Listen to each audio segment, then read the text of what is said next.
recording. Denny, this one's for you. Thanks, Denny. Okay. Hi, everybody. Well, actually, it's probably just Denny right now because we aren't going to make this the start of the solo pod. I'm going to actually start with commercials at the beginning. And then, Denny, you can use these wherever you want in the pod. I have 3. And then I have 2 more that I need to write for next time. I got to remember I'm going to do 2 more. But right now I have an ad read for our Bella Brave merch, your podcast, and RMHC. So I'm going to do the ad reads first, and then I'm going to dive into the podcast. And hopefully this works.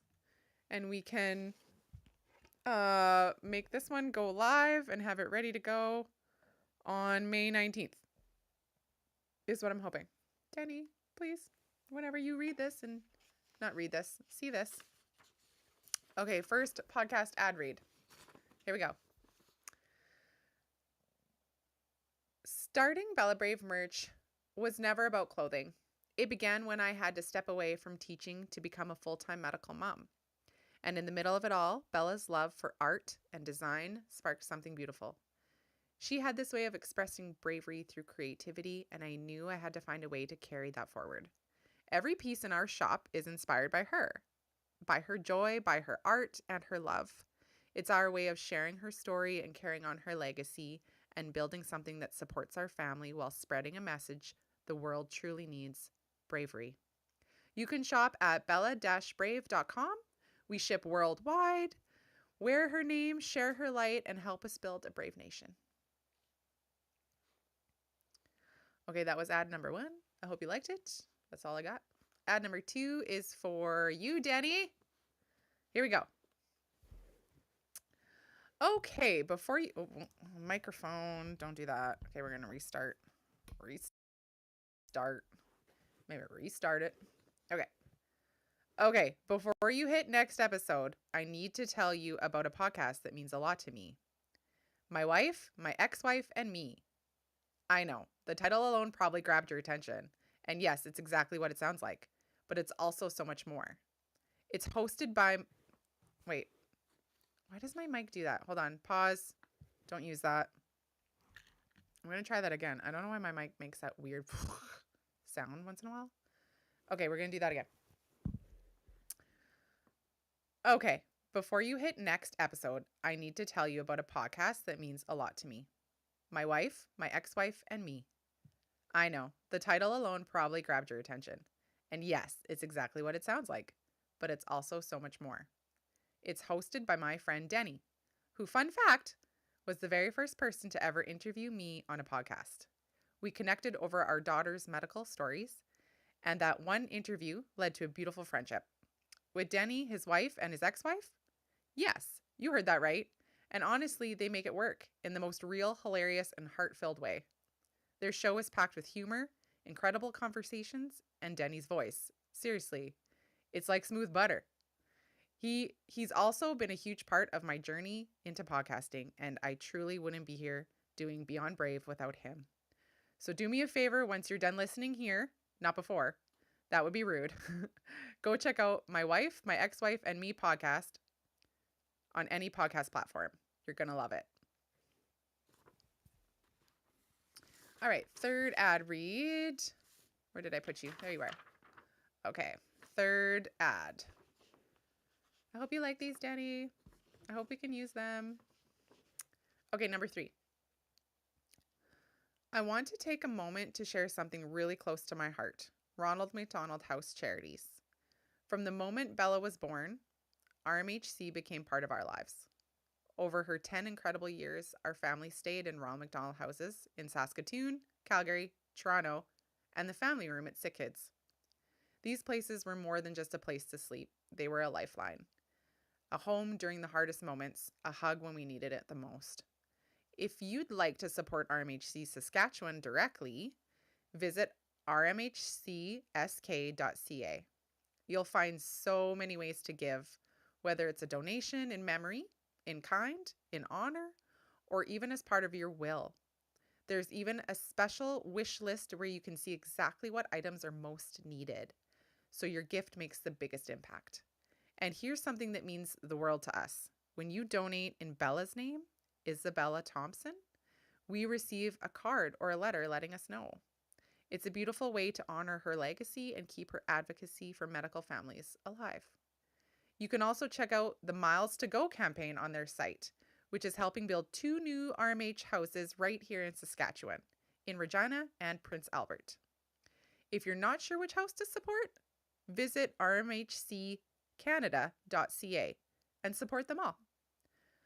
RMHC is truly the home that love built, and on behalf of our family, and as an RMHC family ourselves, thank you for keeping families close. Okay, Denny, those are my 3 commercials. I hope you like. Now I'm going to bust into my solo episode of Beyond Brave. Here we go. All right. Adjust. Dun, dun, dun, dun. Solo episode. Thank you. You can use that if you want. Okay, hey friends, welcome back to Beyond Brave. That's right, you're just looking at me, lonesome old me, just Kyla. Lyle's not here, busy with his trees. I am flying solo for the very first time on the mic. Lyle is knee-deep in tree work this evening, but I've got so much to share with you. Some follow-ups from our last episode. Still a couple more Mexico details. Why this episode is late. And your questions from my Instagram. Oh, and of course, some beautiful Bella memories. This one is personal, unfiltered, and full of heart. Let's dive in. All right. Quick update. It's really funny on my Instagram, you guys, that I've been neglecting updates on my Instagram because I've been sharing them all with you guys. I've been hoarding them and gatekeeping them from my actual Instagram followers. But then I got after them on my stories the other day. I was like, you guys are wanting updates because you're clearly not listening to my podcast if you want updates so bad, because I do a update every podcast. So you just sold yourselves out, letting me know you're not listening to my pod. Rude. Anyways, so if you are an avid Beyond Brave podcast listener, you get updates first here and only. And I know that's so special to so many of you. Fun fact, I don't have Lyle here to interrupt me and tell me to move on, so we'll see how this goes. Guppies are the same as last week, so not really an update with them. But I have a bird bit. It's not a update because bird doesn't start with G, so it's a bird bit. I have a bird bit. So if you were following me a couple years ago, I found killdeer bird eggs burrowed on the ground in our wood chip pile. Well, it wasn't the pile, it was like in our trees. Anyways, they nest their eggs on the ground. And they're really freaking cute when they're born, and then they scurry into the tall grass so they can be protected. So until they hatch, the mom sits on the eggs that are on the ground, and I was like so happy I spotted them because they blend in so well. So I put a couple big rocks beside it, and mom was really mad at me because she like freaks out. And then the dad pretends, well, the mom does it too, but they both pretend to limp, like they have a broken wing because they think I'm a predator. So they're trying to lure me away from the babies. But I really just wanted to mark her eggs so that they wouldn't get stepped on. Anyways, watched them for like a month, and then it was late June they hatched. I saw them for like an hour, and then boom, mama had them in the tall grass and they were gone. I've been hoping for birdies again, but I haven't found any in the last couple springs. But I did find, and this kind of has a sad ending, kind of a funny ending, but also a sad ending. I found a nest in our tree right beside our front step, and I was so excited because there was like 5 eggs in it.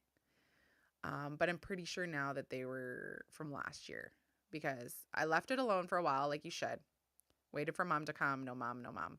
Went in the backyard on my walks and saw a headless bird on the ground that my cat got at. And I'm like, that could have been the parent. But either way, it might not have been because I gave it 2 days, went back to the nest, and I'm like, whatever, I'm going to take these baby eggs in and I'm going to try and hatch them. I'm going to put them under a heat lamp and I'm going to do my best because mom and dad are not around. So I went and took the nest out of the tree touched one of the eggs and poof, it's like dust, just crumbled. I was like, oh, touched another one, poof, dust, crumbled. And then I showed Lyle and he's like, those are probably from last year. And then my bubble was really burst and I was sad. But there was one egg that still felt kind of heavy. And I held on to hope and I heated up a little heat pad and I put it under a light and I put a little warm blanket around it. But I think I'm just in denial that it's probably just a dusty little egg. And it's probably not going to result in a birdie hatching. Anyways, that's my bird bit. On to Mexico all-inclusive follow-up. There's a couple things Lyle and I talked about during our last episode that I didn't get a chance to go on about because we like hit an hour and we were done. By the way, I should take a look. Okay. I'm just going to keep track of time so I don't like talk your guys' ears off for too long. I don't know. This is my first solo episode, so I don't want to sound boring and I don't want to drone on, but I do have a lot to share with you. Okay. Mexico. I really wanted to get into the resort itself, which was really cool. But before I start, I don't think I read the letter that they left me or really explained how we got a room upgrade. So prior to, like, my friends and I, we booked this. We've been planning this for a while. We wanted to do this trip, my 4 friends and I, and we plan it. After it was all planned and paid and everything, I reached out to the hotel and I'm like, hey, I have a large social media following. We're coming to your resort on these dates and I'd love to share on social media for you if you guys have any specific like campaigns or plans around that or any special perks. I'm like, I'd be happy to partner with you on something. So I emailed them and they got back to me and they're like, oh, I forget what it was called, but it was like the resort itself is a Hideaway at the Royalton. But I had to go to like the main Royalton website and contact their like communications or media person that wasn't they weren't connected to the direct hotel we were going to. And I gave them all this information in an email anyway. And long story short, they got back to me and they're like, basically like, this week is too busy for that stuff, blah, blah, blah. And I'm like, what? That's a weird response, but it wasn't the actual hotel. So then I go to my Instagram and I reach out to the Hideaway at the Royalton, like directly. And I'm like, hey guys, like I tried this email, didn't really get a great response. Just want to let you guys know directly that I'll be here on this date and this is my plan and I'm looking forward and blah, blah, blah. Then they got back to me right away. And I'm not sure if it was like the manager or the owner, but they got back to me right away. And they were like, so excited. They're like, we're so happy to have you. Can't wait till you're here. We're really excited. And then they got some details about like who my friends and I were and why we're coming and all this. They were amazing. And I was like, oh, thank you. So we get there, not expecting anything. I was just like, okay, yeah, no, I'm just letting you know I want to share on my socials and I'm looking forward to it.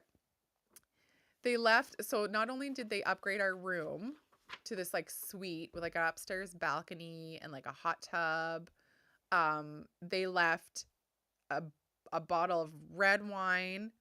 I think there was red wine and champagne and a whole fruit platter and like food platter and a letter, like, but it was really, really sweet. And it said, Dear Mrs. Thompson, we are honored to have you with us. You and Bella are a true inspiration. Your strength and love move us deeply. Thank you for sharing your light. Wishing you a beautiful and peaceful stay.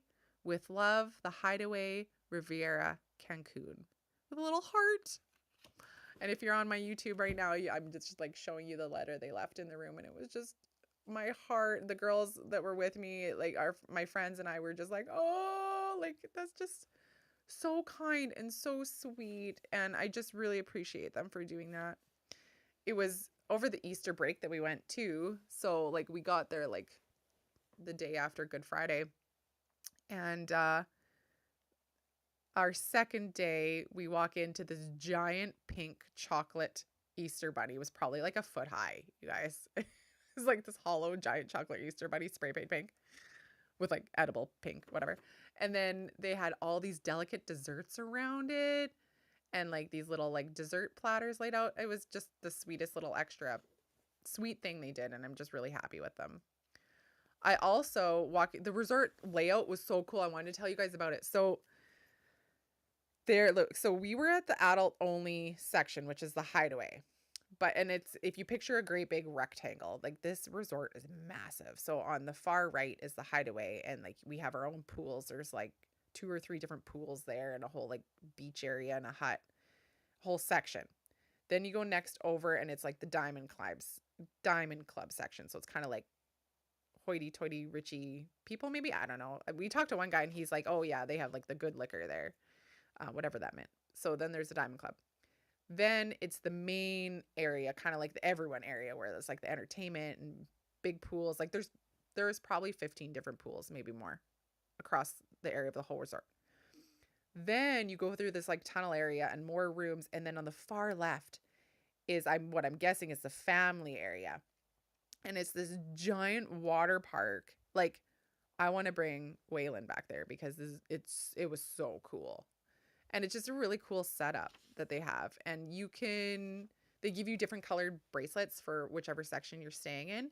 But you basically, if you're at the Hideaway or the Diamond Club, you can go everywhere, all over the resort. And then those sections that we were in were just kid free. So the family stayed on the left, adults only stayed on the right. But if you were like with kids, you could go like anywhere. It was great. It was really, really cool.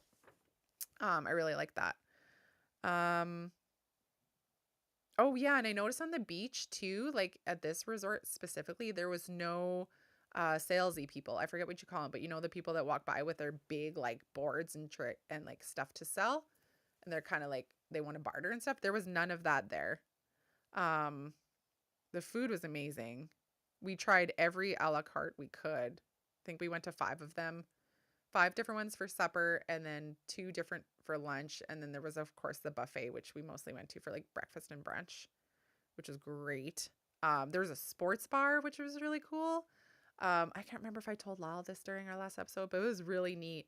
And there's so many Canadians there. And we went up, and it was funny because it's kind of sad to say this after the game last night, but there was a lot of Toronto Maple Leaf fans when we were there. Um, Lots of Canadians in their jerseys. It was really funny. And like a party atmosphere pub at the sports bar. It was really neat. And the sports bar was like on the second level in the main area. So you could look out at the main stage and the pool in front of it. So you could be watching all this entertainment while you're inside the sports bar. It was like a glass bar. So like it was just, you were sitting and it was just like windows all around. It was really cool. Yeah, so those are a couple more like tidbits I wanted to share about the Hideaway because it's really, really awesome. And it just came across my mind because I got an email from our travel agent saying like, "Hey, how was your trip? Like, let me know." She's like checking in to make sure everything went the way we wanted it, which was nice.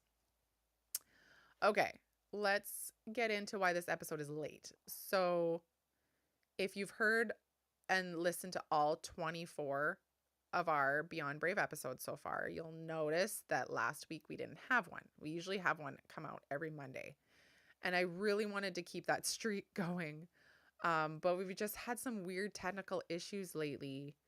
And basically, what happened was I invited 2 friends into the studio, and I thought I did a good job because usually Lyle's here helping me set up, and I thought I set up everything correctly.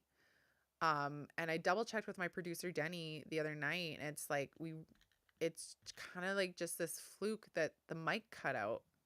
Scotty, what are you doing? Come here. Oh my gosh, my cat just like flied out from the curtain. Where'd you go? Come here. Oh my gosh, hang on. Hi, baby. Okay, let me see if I can get her for you YouTube people. Come here. No, don't. Oh, she ran away on me. Never mind. No, I lost my paper. Scotty, come here, you little turkey. I was excited to show you guys. Sorry. Okay, where was I? All right. Really couldn't get to the bottom of why our mic cut out, and which really sucked because we chatted for like 2 hours, and it was really like we just really wanted to share our stories and then each of us talk about our IVF stories. So that sucked. Basically, the episode wasn't usable, and I didn't have time to get one out for like even Tuesday. So, but we have a plan. We are going to pivot, and we're going to turn this opportunity into turn it into an opportunity for listeners' input. So we decided that, you know what, we're gonna do this again. We'll probably like my friend Jen will have to be virtual, but Stacey will come in the studio with me again. I think we're gonna try and record like this episode. It should be the one after this episode, like next week, if you're listening to this one. Our IVF episode should come out next week. And I'll probably do it again before Monday. I'm just talking to myself, talking out loud, because these dates won't make sense. You, Scotty, get. She's scurrying by. Can you guys hear that? She goes by. Now I'm distracted. Squirrel. Claws in the hallway on the wood floor is hilarious. She's got the zoomies. Okay, so I put question box out on my Instagram and I recorded all the questions. Of course, they'll stay anonymous, but I recorded all the questions you guys are wondering, and I'm going to do it again before Monday. And then when Stacey and Jen and I sit down again for this conversation to properly record it and make sure we get it out to you guys, we are also going to answer your questions. So, yeah, you can look forward to that next week. We're going to answer a lot of listener questions in our next episode as well for that. And I have some to answer during this episode too, coming up right away here. So yeah, we're still going to make it come out again, our IVF episode, and hopefully it helps a lot of people out there feel less alone in that journey. So I was gonna put a call to action, but it's kind of a little late for that. Never mind. Scrap that. I was gonna say go to my Instagram, but by the time you guys are listening to this, I would have already done it. So never mind. On to the next little bit I have to share with you, which is I'm gonna share some Bella memories and some signs. And then lastly, I'm gonna get into some Instagram questions that you guys have sent me. But I wanted to share, I keep a journal in my phone in the notes section. So I'm going to bring that up. And I don't think I got a chance to share many of these last time, and I wanted to share some with you guys. So, and by the way, I've had many of you on my Instagram, this is where I check my messages the most, like people call them DMs, like direct messages. I am able to check those the most. My Facebook is really difficult. TikTok is too difficult. So if you really want me to get a message, DM me on Instagram. But I really love when you guys share memories of Bella on there with me. I love reading those. Okay, so I have a couple that I want to share with you guys. So the first one is a memory in reference to the show Bluey. So if you have kids that watch Bluey, when the opening song came on, you'd always love to try and trick me by yelling, "Mom," just to get me to come to you. Because if you know the show Bluey, it starts with calling out, "Mom." And then, I forget, I wish I could like sing it for you guys. And then the next one's like, "Dad." And then Bingo. And then Bluey. So Bella would always be like, "Mom," kind of like she was calling me. And the first time she did it, I was like, "Yeah, what do you need?" And she started howling. And it was just like the Bluey opening person saying "Mom," which was really funny. And she'd always giggle. You got me a few times. Then if I caught on, you'd slam your fist like Bluey and say, "Oh, biscuits." So that was a really sweet memory of my bells. Number 2 memory I got in here is you loved calling into your child life friends on channel 41 at Sick Kids. So if you've had a friend or a friend of a friend have a kid stay at Sick Kids, they have their own TV channel, and it's channel 41. And she loved calling in. So Bella made friends with the child life team there, all the child life team plus the clowns. And she'd love calling in when they were on, because the kids can call in from their room. And she'd call in and she loved pranking them. So she'd call Jazz or Fern or Max, and whatever child life team member was on, and she'd pretend she was the mayor of the city, and she would make demands.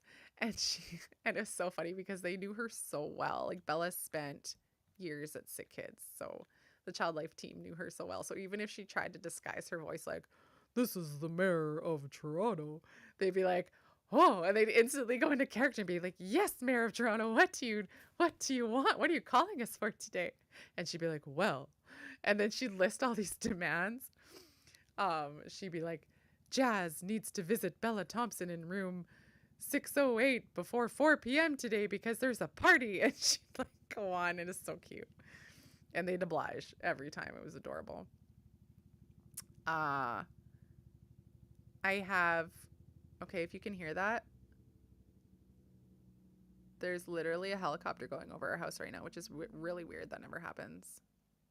I don't know if you guys could hear that. Okay, a sign I wanted to share with you all. A sign from Bella, from my daughter, on April 16th.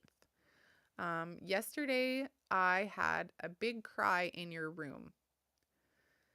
This is me talking about myself.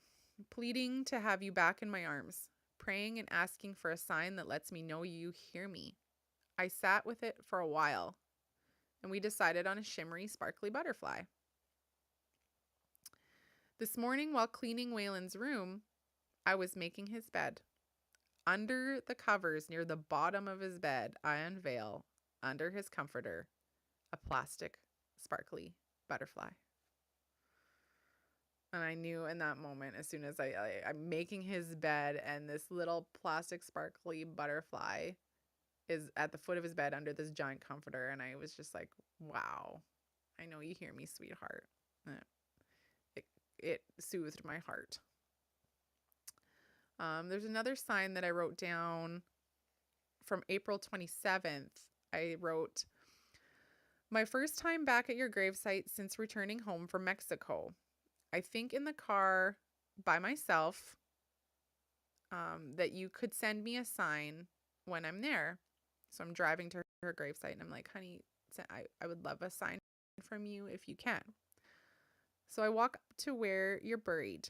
I sit down to chat, and a beautiful little ladybug is on your ceramic flower. It crawls on my finger and I know it's from you. I cry and I tell you thank you, and it flies away. I notice a gift at your site, and I bring it to the car, and I open it in the car, and it's a card from someone, plus a beautiful pink dragonfly decoration for your gravesite. In the card, the note mentioned that it's for you, so I bring the pink dragonfly back to your gravesite to leave it there for you. And guess what? The ladybug was back on the pink rose beside your name. I just thought that was so special. Like the ladybug was there, is on my finger, it flies away. I leave. I realize I need to leave the dragonfly, so I come back and the ladybugs are right there. It was just so special. And I knew it was my baby girl. Okay, the last memory I wanted to share with you today is I thought of this one that it just happened today. So I wrote this down this morning as a memory. And then I posted on my Instagram stories the sign or the wink that I got from Bella. So I'll tell you guys that. So this morning on my drive to work, if you guys don't know, I can't remember if I told you guys this last week, but I started sub-teaching again. So I'm driving to the school this morning, and this memory just popped in my head of when Bella received a real cute Squishmallow, like a hamburger Squishmallow. She was gifted. And at this point in her life, she always loved talking in acronyms. But it was like made up acronyms. Like she'd start talking like sentences in like letters. It'd be like, I like the hat. It'd be like ILTH. Just like, that's just like a terrible example. But anyways, she loved acronyms. And so she was given this hamburger Squishmallow and she loved it. And I was like, well, what are you going to name it? What are you going to name this burger? And she's like, I'm going to name it BS. It's really funny. I was like, why? And she's like, because it's a burger Squishmallow. BS. I was like, oh, okay, makes sense. But then when like anyone would come in her hospital room, she would tell them their name. She's like, this is BS. And she'd show them her little hamburger stuffy. She's like, this is BS. And we would howl because she understood the humor in that. And we'd howl so hard. And it was just, a funny memory. And so I thought about that on the drive to work today. And then I said to her, and I was laughing in my car, and I'm like, sweetheart, I'm like, if you want to send mommy a wink today, send me a hamburger. And then I went on with my day. And after school, Waylon and I had to pick up a couple things at Walmart. And he stops by this giant basket of like um their balls, kind of like a volleyball, but like coated in like a stuffy cloth in different things. So, and the one he picked up and showed me was a giant hamburger ball. And it was a cute little hamburger. I'm like, honey, I'm like, pause. I need to take a picture. So I took a picture and I posted it on my Instagram story to share with all you there. Um, yeah, it was so freaking cute. And I was just like, I just smiled. It made me so happy. I was like, that's my Bella. And of course, it's the cutest, most freaking adorable hamburger. You know, it's not like someone walked by me eating McDonald's. It was a freaking cute hamburger ball.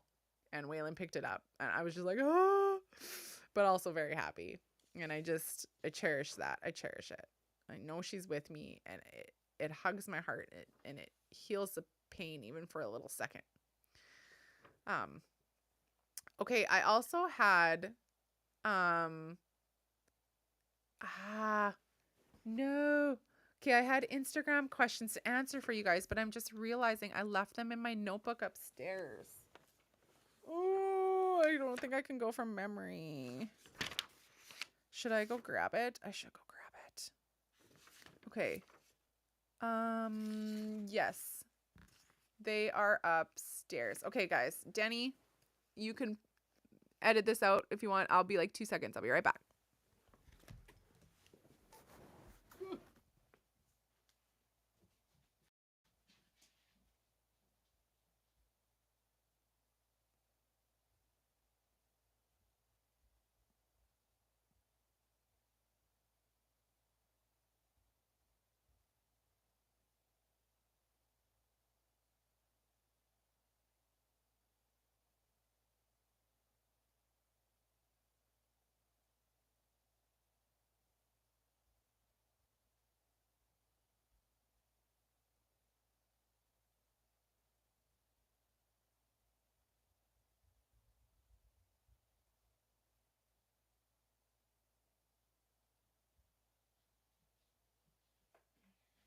Okay. Whew. I found them. Okay. We are back. Sorry about that. Had to run and get. I have like 5 different notepads. I need to just have one, but it's really hard. Okay. I wrote down the questions that you guys had in my Instagram question box. And I was going to take the last few minutes of this episode to answer those for you. So, one of the questions I received was, who are you? And then ...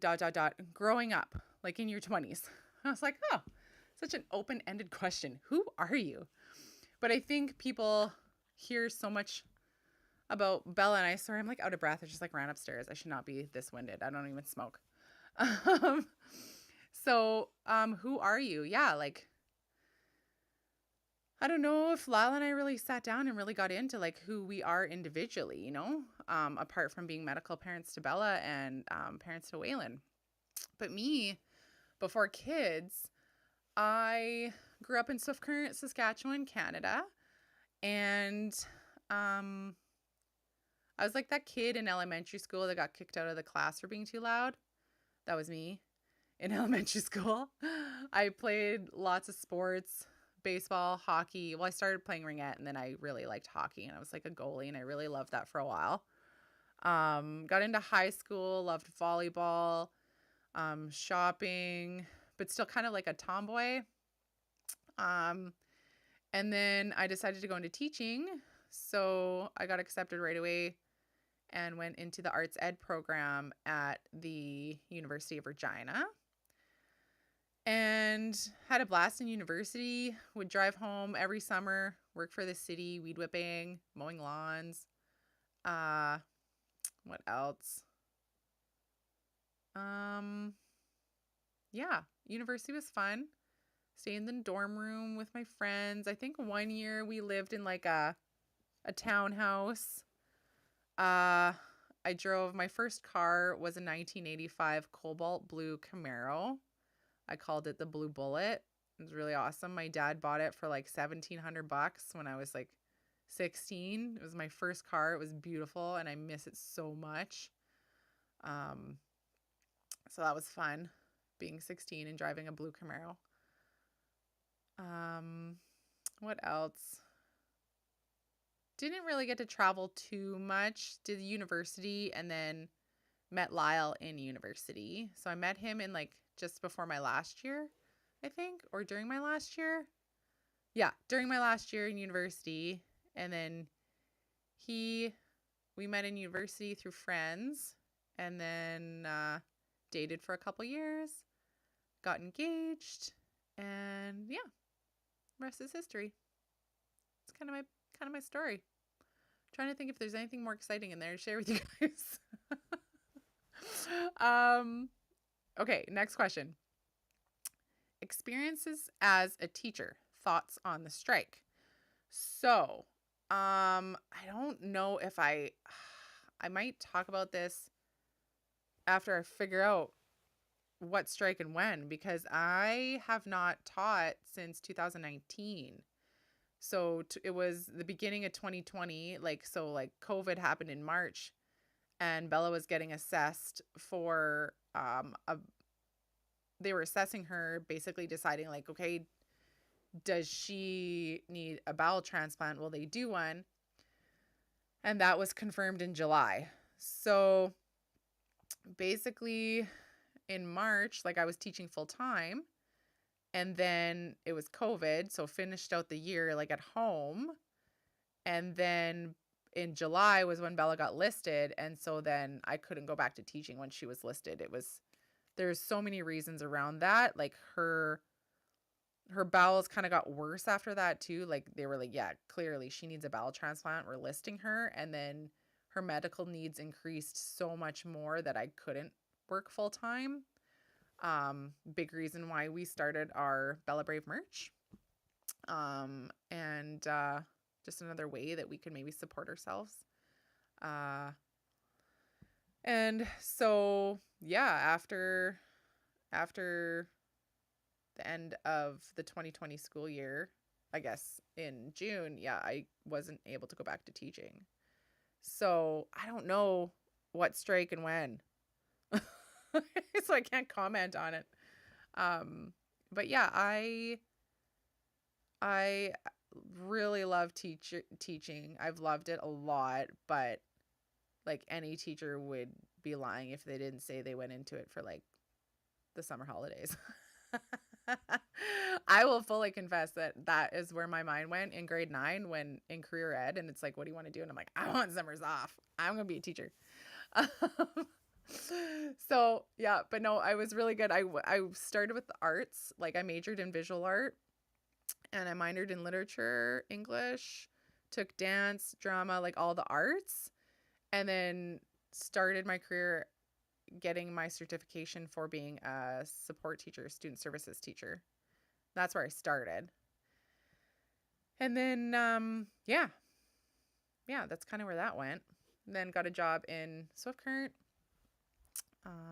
at Bella and Wayland School.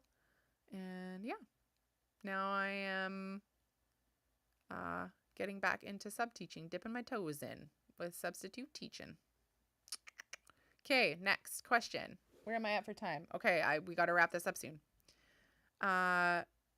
Taking care of myself as a medical mom. Okay. Taking care of myself as a medical mom.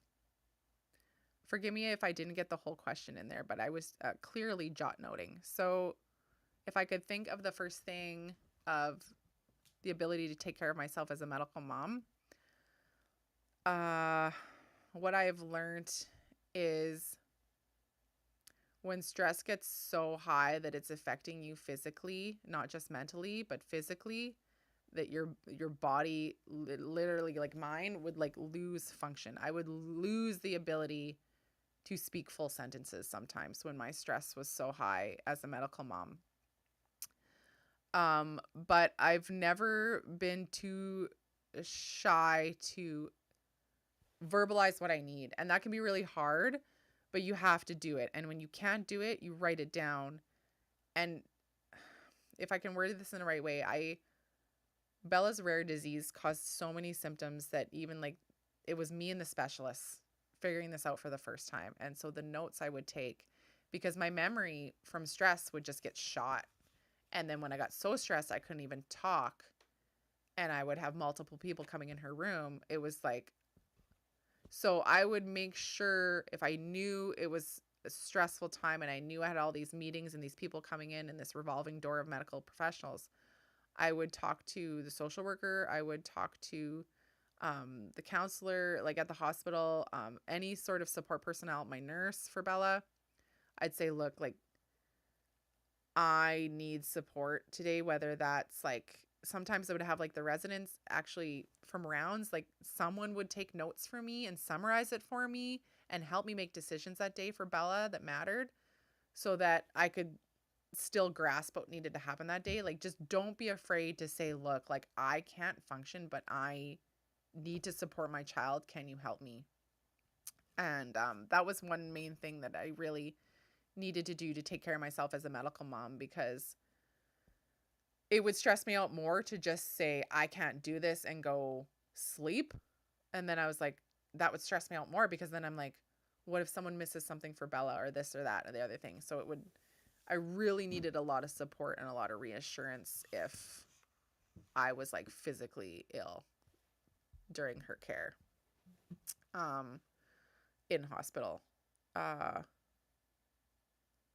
it really helped me to receive messages of support, but then I would also always feel like I need gratitude for that message. I need to message that person and say thank you, even if it's just like a heart emoji, or just the words thank you. I felt like I needed that. And then sometimes it was so overwhelming because there would just be too many people texting or calling or messaging me. And I'm like, oh gosh.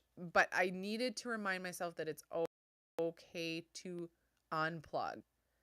And it might be so hard for people to realize that, but there is nobody in this world that should or would or should ever shame you for, if you're in that situation as a medical parent and someone says, well, why didn't you get back to me or this?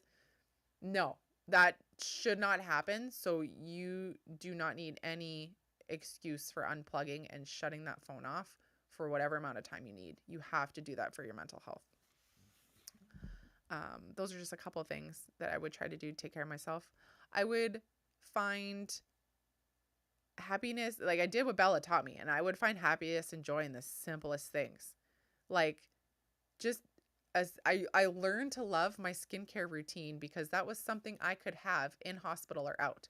I could have my little lotions and my little toners and my little washcloth, and I could have my little spa time. And that just meant a lot to me, to be able to take care of my skin. Something simple, but it brought me joy because it was something I could do when so much was out of my control for myself. Another question was my feelings as Bella's angel, like like I think what they meant was like anniversary of her passing. Angelversary, I think I've heard of it phrased before, as that gets closer.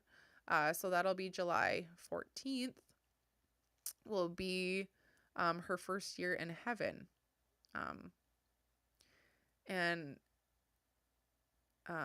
my feelings as that approaches. I think I want to be around family. Like, of course, Waylon and Lyle, but like his parents, my parents, like family, I find really comforting. Lyle and I have also always found, like, when we are home alone, like, or Waylon's at school or he's sleeping and it's just us, closer to Bella's passing last summer, it was really, really, really hard to be home. The most memories are here. So we would find ourselves going somewhere all the time because it was just so painful to be here without her. So I feel like that is going to have a similar impact as July 14th approaches. So I think we want to be away with family. Yeah. I skipped a question. There was another question here that says when to decide to have a second child. And I think that's in terms of like if your first child is a complex medical kiddo like Bella was, and she was with us. And so when to decide to have a second child. Lyle and I have always wanted lots of children, and we had to have a lot of discussion with Bella's genetics doctors to figure out how to have another child safely in terms of them not having a life-threatening illness, right? And then us living in hospital again when Bella's already living in hospital. Like, it meant a lot to actually take care in deciding that. So once we figured that out, which is going to be a large part of the conversation when I talked to Stephanie and Jen during our IVF discussion, because that's how we had Waylon, was pre-genetic diagnosis IVF. So it wasn't for the typical fertility reasons. It was the only way we could know that Waylon wouldn't be born with a life-threatening illness and spend his life in hospital. We didn't know that with Bella before she was born. And so when we had that information and we were trying to decide, okay, when do we have a second child? Because Bella's in and out of hospital so much, sometimes for years at times, sometimes for months at times. And we never knew when we were going to go back in. And so when Bella was having a really good year and we had all this information and we just started the process, knowing that this process for us was going to take a year, right? Like from the time you start IVF, especially PGD IVF, to when you actually have your child, it's like a whole year.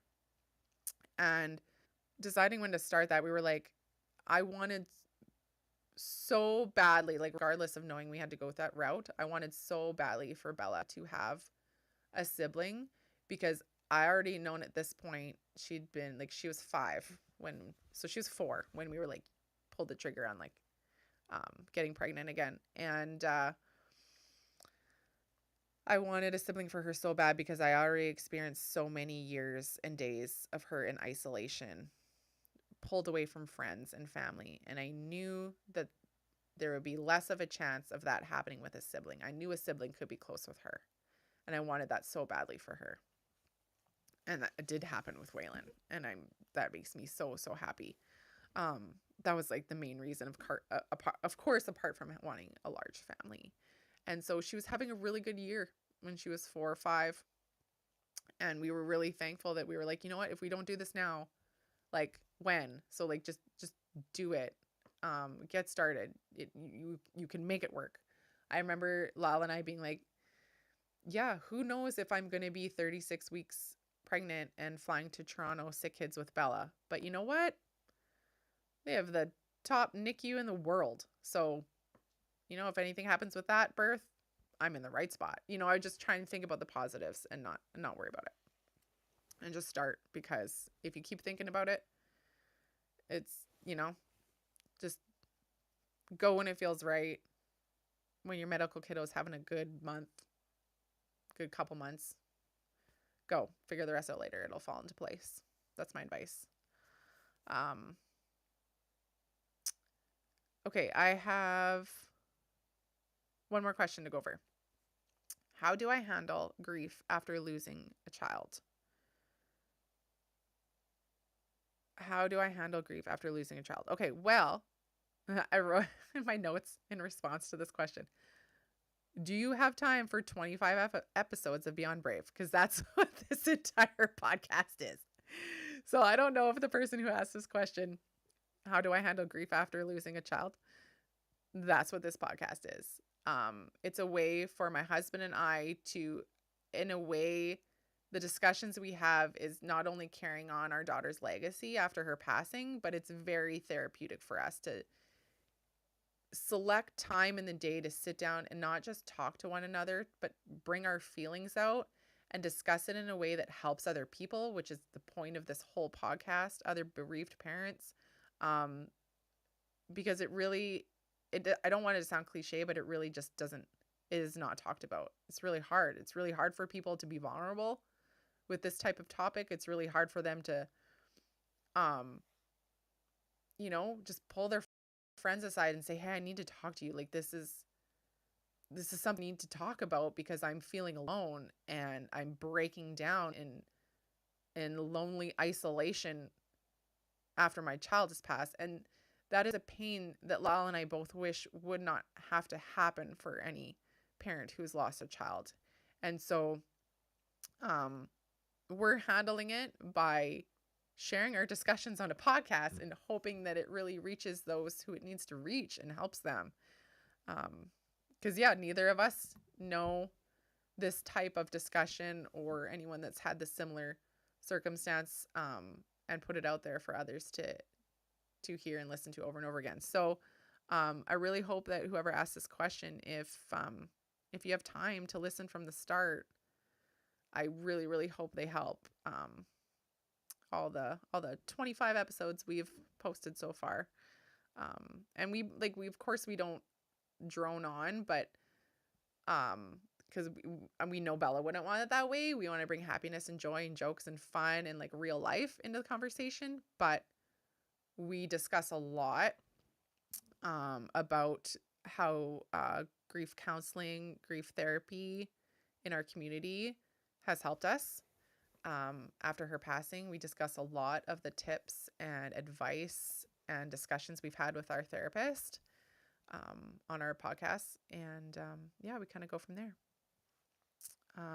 Okay, guys, let me just record my outro really quick. And that sounds like really weird. You're like, what are you talking about, Kyla? People just say their outro. They don't tell people they're going to say their outro.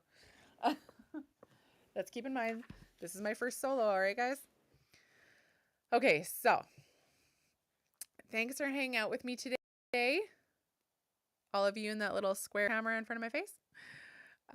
Solo episodes feel a little vulnerable, but in the best way. Like we're just sitting together catching up. If this episode spoke to you, please share it. Tag me at KylaCT on Instagram and YouTube and TikTok. Mainly Instagram. Facebook is Bella Brave. But on Instagram, I'm KylaCT. And our podcast is Beyond Brave. And you know that because you're listening. Okay, getting on. Don't forget to check out next week's episode. If that speaks to you, someone with who's about to go into an IVF journey or has been there. My friends and I really hope that this next episode will really, really help you. And Lyle will be back soon. He'll be back soon. But in the meantime, I'm glad we got to do this. Just us. As always, as Bella would say, please stay brave. And I will see you next time. Okay, let's hope that recorded. I'm going to go shut things off. Oh, Lyle just said, look at the sunset. Oh, it's so gorgeous right now.